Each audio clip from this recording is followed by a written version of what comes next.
Right. So, generally speaking, like, you very rarely are going to have trouble getting into this lapel, right? If I am setting this up really, really low down here, people a lot of times don't mind that. So sometimes you could grab the same size lapel, which you can't really attack with that easily. And if you're wrestling against a newbie, they're going to break that grip, okay? And then I just regrip on the side that I wanted in the first place. And the reason why I do that is that, you know, I'm here, and then they're not going to pay attention to this grip as much, right? They're happily broke a grip, and a lot of times, you know, this is going to happen. They're going to break this grip, and I'm going to grab their wrist, and I'm going to start messing with this like I'm about to do something, and I just slide it into the other side, right? They break the grip, and I just pull this wrist off, and at that time, they're more focused on the wrist than the fact that my hand has switched to the other side. Hopefully that makes sense. So, because that happened, I'm not as deep, which is going to be great for what we're going to move on to here, right? So, let's say I get this. I'm muscling it, something's not right, I'm trying to lock out, nothing is working. So I'm going to take the first hand and I'm going to loosen it up a little bit so that now my fingers, like my ring finger or so, is next to the collarbone, right? So instead of being back here, now I'm over here, okay? So I've walked out, and I might back out all the way. I still have this grip. Now from here, I'm going to start pushing, right? I want him to have to resist this. Remember, guys, we've played with this quite a bit. So you see the position I'm in here, right? I've got a foot up, I've got a hand up. I'm light here. This is a technical rise. You guys should already be doing this. If you haven't, go ahead and look at the wrestling warm-ups videos. It's in there, right? It might be in that playlist or one of the early playlists. But so I got here, and I'm in this technical rise position, and I'm driving into him, right? If I can, I might even start to bug this arm, like I'm just really trying to steer him over this way. And the thing is that he'll go and he'll knock over if he doesn't do something. Most people, they're going to post that hand behind them, and they're going to be really trying to draw back. So I'm going to let go of this wrist, I'm going to come to the back of their head, and I tuck their head in my armpit, and I'm going to take my armpit, and I'm going to pin it down onto their back, right? So from here now, I've got all kinds of options here, right? I could step over, pinch, and I could do, you know, a looping choke like this. I can step over their head and go for that lawnmower choke, right? Pulling straight up.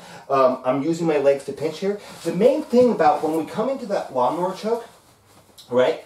When I come up into that, what I'm trying to do is I'm trying to make sure, and this is the case with any looping choke, right? This choke only works if the person can't go like this, right? If they start to turn, they can unscrew that choke. So I need to make sure that they can't do that. So stepping over their head and pinching behind this shoulder in front of this shoulder stops them from being able to rotate, right? So that's kind of a transition there into like the lawnmower choke or something along those lines. Yes, I'm the only person on the planet who calls it that, but fuck it, it's a perfectly appropriate name for that. I could call it the chainsaw choke because I just saw a meme where somebody's trying to start a chainsaw by pinching the blade section of it between their legs. Like, okay. The joke on that one was that they're like this. The person wasn't wearing any other safety equipment either. No helmet, no goggles, no hearing protection, and they're like, OSHA would be totally pissed off because he's not wearing any safety equipment. But the real problem is he's trying to start a chainsaw with it between his legs. Anyways, you did not need to know that. So I break his posture down. I get this nice and tight here. I try to go for this. Maybe he's blocking it. So instead, I break his posture down and hold the back of his head. Then I'm going to grab this wrinkle of fabric, flick my elbow across, try to get under his jaw. Maybe here he's defending. He's pushing my elbow because he knows I need to get it across. Maybe he's keeping his chin really tucked. I can't get underneath it. I try to do this little diggy thing to kind of lift up underneath that jaw. It's not working. So I'm going to loosen this grip a little bit. I'm going to post on the mat and come up. You notice that my guard has now opened. So now I'm going to scooch back into this 50-50 position.